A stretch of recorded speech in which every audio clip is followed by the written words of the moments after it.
नमस्कार दोस्तों, पढ़ाई के साथ साथ आज फिर से हम एक वीडियो लेकर आए हैं जो कि हेल्थ के ऊपर आपका इम्यूनिटी सिस्टम को किस तरह से हम लोग इम्प्रूव कर सकते हैं, उसके लिए घरेलू चिकित्सा जो है वो आपकी सबसे उपयोगी है। इसके बारे में मैं पहले भी आपको एक दो बार बता चुका हूं, जिसमें आपको मैंने बताया था कि अपने घर के बुजुर्गों की इम्यूनिटी सिस्टम को अच्छे से रखें, उनका ध्यान रखें, उनको नियमित रूप से गुनगुना पानी पिलाते रहें। ये मैंने पहले भी बताया था। आप लोग भी दोस्तों, जो युवा अवस्था है, आप लोग भी इम्यूनिटी सिस्टम को कमजोर ना पड़ने दें, क्योंकि हल्का सा भी आपको कुछ भी जो भी बीमारी होती है, बुखार होता है, तो आपको इस समय हॉस्पिटल में अगर चले गए तो बहुत ज्यादा दिक्कतों का सामना करना पड़ेगा, क्योंकि ये महामारी, ये बीमारी हो सकता है वहां से आपके घर में आ जाए। तो इसलिए कोशिश करिए कि आप लोग अपनी इम्यूनिटी सिस्टम इतनी इंक्रीज कर दें, इतनी बढ़ा लें कि आप लोगों को हॉस्पिटल में जाने की जरूरत ही ना पड़े। तो इसलिए दोस्तों, जो घरेलू चिकित्सा है उससे अच्छा कुछ भी नहीं है। हिंदुस्तान में आयुर्वेद का बहुत महत्व रहा है, इसलिए सबसे ज्यादा जो अपने घर की चीजें हैं उनका यूज करें, क्योंकि आयुर्वेद की सभी चीजें आपके रसोई घर में मौजूद रहती हैं। तो इसलिए उस पर स्पेशल आप लोग फोकस करें। दूसरी चीज जो बहुत ज्यादा जरूरी चीज है, चाणक्य ने भी कहा था आपके पास, चाणक्य बहुत ही विद्वान हुए थे, और आप लोग ये जो आपका चैनल है वो भी एजुकेशन का चैनल है, फिर भी आपको अपनी इम्यूनिटी सिस्टम बढ़ाना, ये सब चीजें, हेल्थ की टॉनिक, उसके साथ में चाणक्य की भी जो नीति थी उसमें से एक बहुत इंपॉर्टेंट चीज बताता हूँ आपको।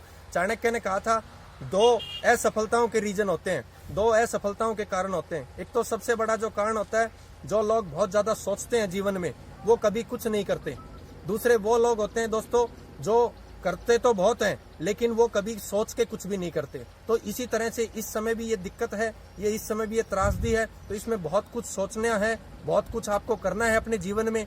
इसलिए आपको इन चीजों पे स्पेशल फोकस रखना है कि किस तरह से हम लोग घर की जो आयुर्वेदिक चीजें हैं, घर की घरेलू जो चिकित्सा है, उस पर ज्यादा ध्यान रखें। दोस्तों, 3 तरह के आपके पास रोग हैं। वो जो 3 तरह के आपके पास जो रोग हैं वो आपके पास किस तरह के होते हैं, जो उसमें सबसे पहला है वो होता है आपके पास दैविक दुख है ये आपके पास। दूसरा दुख आपके पास होता है दैहिक दुख। तीसरा दुख आपके पास भौतिक दुख।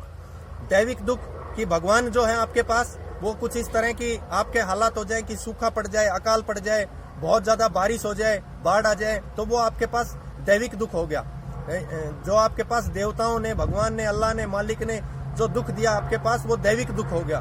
दूसरा प्रकार का जो दुख है आपके पास वो है भौतिक दुख। अचानक से आप गरीब हो गए, अचानक से आप पे कोई किसी तरह की मुसीबत आ गई, तो वो आपके पास दूसरे प्रकार का दुख है। लेकिन तीसरा जो दुख है वो बहुत ज्यादा आपका इस तरह का दुख है जिसमें सबसे ज्यादा दिक्कत आती है, दैहिक दुख, यानी शरीर का दुख। तो शरीर के दुख को कम करने के लिए, शरीर को बीमार ना पड़ने देने के लिए आपको सबसे ज्यादा इस पे ध्यान रखने की जरूरत है। उसमें जो सबसे पहला आपके पास मैं बता रहा हूँ दोस्तों, कि सुबह जब भी आप उठें तो उठने के तुरंत बाद बिना कुल्ला किए हुए आपको पानी पीना है। और वो जो पानी पीना है उसकी 2 टर्म्स और कंडीशंस रहती है। पहला तो आपके पास कि आप लोग गुनगुना पानी पिए। यदि किसी हालात में गुनगुना पानी नहीं मिल रहा है आपको, तो आप लोग तांबे के बर्तन का पानी पिए, और कोशिश करें लोटे का पानी पिए, क्योंकि आप लोग टेक्निकल एजुकेशन के बहुत वीडियो पढ़ रहे हैं दोस्तों। तो आप जो उसके लोटे की जो एक महानता है वो यही होती है, उसके पीछे टेक्निकल जो चीज जुड़ी हुई होती है कि लोटे के पानी का सरफेस टेंशन बहुत कम होता है, तो इसलिए वो पानी शरीर के लिए कभी हानिकारक नहीं होता है। तो इसलिए आप लोग उसको यूज करें। पानी जो भी पिए आप लोग, वो सुबह का पिए या दोपहर में पिए, शाम को पिए, वो घूंट भर भर के पिए, क्योंकि घूंट भर भर के पानी पीने से आपके जो लार है मुंह की, वो बहुत ज्यादा आपकी नीचे जाएगी। इससे आपके शरीर में बीमारियां होने के बिल्कुल भी चांस नहीं रहेंगे। तो एक तो इस चीज का बहुत ध्यान रखना है। दूसरा दोस्तों, सुबह के समय बासी भोजन ना करके ताजा भोजन करें, और जो ताजा भोजन आप करें वो आप लोग सुबह 9 बजे से पहले करने की कोशिश करें। सुबह 9 बजे से पहले भोजन कर लेंगे, वो आपके शरीर पे लगेगा, शरीर की पाचन क्रिया आपकी अच्छी रहेगी। इसलिए जितना जल्दी हो सके सुबह भोजन करने की कोशिश करें, क्योंकि पशु पक्षी देख लीजिए सुबह भोजन के लिए निकलते हैं और आपके पास भरपेट भोजन खाते हैं। वो आप खुद देख लीजिए, उनको भरपेट भोजन। चिड़िया देख लीजिए, अपने घर में गाय भैंस रखते हैं, उनको चारा डालते हैं, तो सुबह भरपेट भोजन खाते हैं। और जो आपने खाया है सुबह, उसके कम से कम 1 घंटे के बाद पानी पीजिए। सुबह के जो आपके एंजाइम्स हैं दोस्तों, उन एंजाइम्स के अनुसार आप सुबह के समय जूस ले सकते हैं कोई भी, या आप लोग दही, या आप लोग मट्ठा मतलब जो दही है उसको लस्सी जैसा बना के उसके अंदर आप लोग शक्कर डाल सकते हैं, उसके अंदर आप लोग चीनी को छोड़ के जो भी मीठा, आप मिश्री डाल सकते हैं, तो वो मट्ठा बनाएं, वो पी सकते हैं, ताकि आपकी पाचन क्रिया बहुत अच्छी रहे।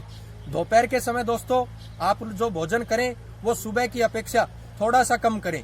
बहुत ज्यादा कम तो मैं नहीं कहूंगा, पर थोड़ा सा कम करें, वो भी आपके पास पच जाएगा। सुबह का जो भोजन किया था उसमें एक चीज विशेष ध्यान दें कि आप लोग अपने जो बाईं करवट है, जो लेफ्ट हैंड की जो करवट होती है, उस करवट पे आप लोग सोएं, ताकि आपको वहां पे आपका पूरा भोजन जठर अग्नि में, जो नाभि के आपके लेफ्ट हिस्से में होती है, नाभि के बाएं हिस्से में होती है, उस हिस्से में आपके पास वो पूरा चला जाएगा और भोजन पच जाएगा। तो शरीर में उस भोजन का एक एक कण लगेगा, रस पूरा बनेगा और पूरा रस आपके शरीर के लगेगा। दोपहर में भी आप लस्सी ले सकते हैं, दही ले सकते हैं। दाल के साथ कभी भी लस्सी ना खाएं, इस चीज का विशेष ध्यान दें। दही बड़ा जो आपके पास उड़द की दाल का बनता है, उसमें दही डलता है, वो भी आप लोग ना खाएं। इस समय जो तला हुआ भोजन है उससे बचने की कोशिश करें। रात को दोस्तों आप भोजन करें कम, दोपहर से भी सुबह से भी, वो आपके जीवन में फायदेमंद रहेगा। उसके बाद आपको जरूर टहलने जाना है। शाम का जब भोजन किया है, क्योंकि रात का कभी भोजन नहीं होता, तो कोशिश करें सूर्य अस्त होने से पहले पहले आप वो भोजन कर लें। और वो भोजन करने के बाद कम से कम आप लोग 1000 कदम पैदल यात्रा करें, पैदल चलें। पैदल चलेंगे तो वो पूरा का पूरा भोजन आपके शरीर को लगेगा, पच जाएगा। उसके बाद 1 घंटे के बाद आप दूध पिए, क्योंकि जो दूध के एंजाइम्स हैं वो रात को ही बनते हैं, इसलिए रात को वो दूध पिए।